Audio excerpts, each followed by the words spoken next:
Welcome to the SoberQ podcast. Hello, my name is Rhonda R. My sobriety date is the 1st of May 2001, and I've been asked to speak to you about my experience with Step 3. When I first went through the steps with my sponsor in 2001, I really wanted to drink. All I wanted to do was drink. And so I went through the motions of doing the steps. When I say went through the motions of doing the steps, I didn't feel an overwhelming feeling of relief after step 3. I felt there was tears and things like that, but I didn't I was a bit disappointed, a bit let down. We then went on to step 4 and step 5, and the obsession to drink alcohol was removed, and it's never come back. So I got to understand that God had been working all along. But I still didn't have that overwhelming feeling. I can't describe it, but I always felt that there was something missing.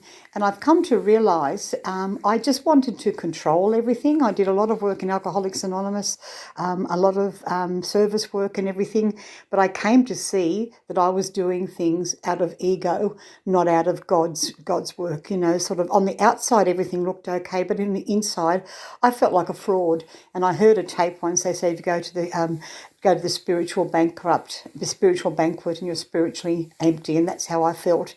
And then one day, just at the start of COVID, I heard someone speak. It was an Australian girl speak, and she talked about how being 17 years sober in Alcoholics Anonymous, she realised that she hadn't fully conceded to step 3, and I went, oh my God, that's what's been missing. And I had this incredible experience, you know.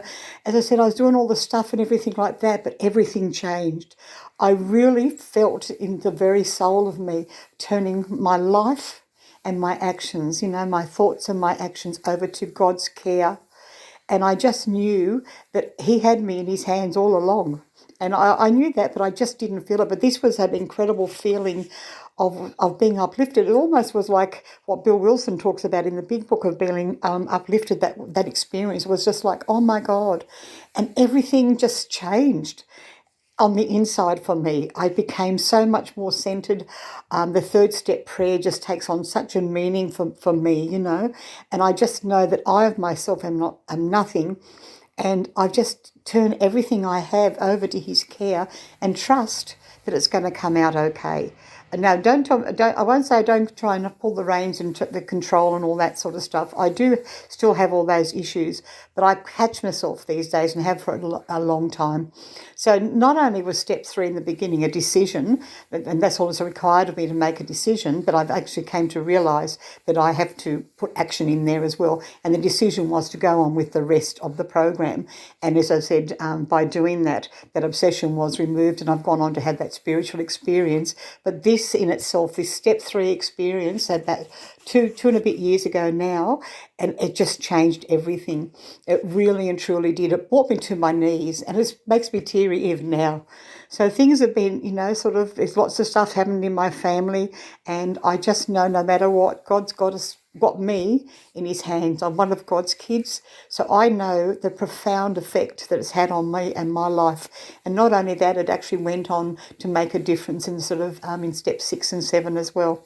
So everyone has different experiences. As I said, I went through the motions and everything changed. I was doing really, I thought on the outside, but inside there was something missing. It's not missing anymore. It's just phenomenal. So I'm really, really grateful, and I'm really feel very privileged to be able to share on step 3. The steps work 100% of the time. If I work at 100% of the time, and I know, like step 2 tells me, God is everything or God is nothing, and that's what I've come to believe, and it is, and it's just a phenomenal way to live. So thank you. If you would like to share your experience on a recovery question, visit the SoberQ podcast website at soberq.com. Thanks for listening.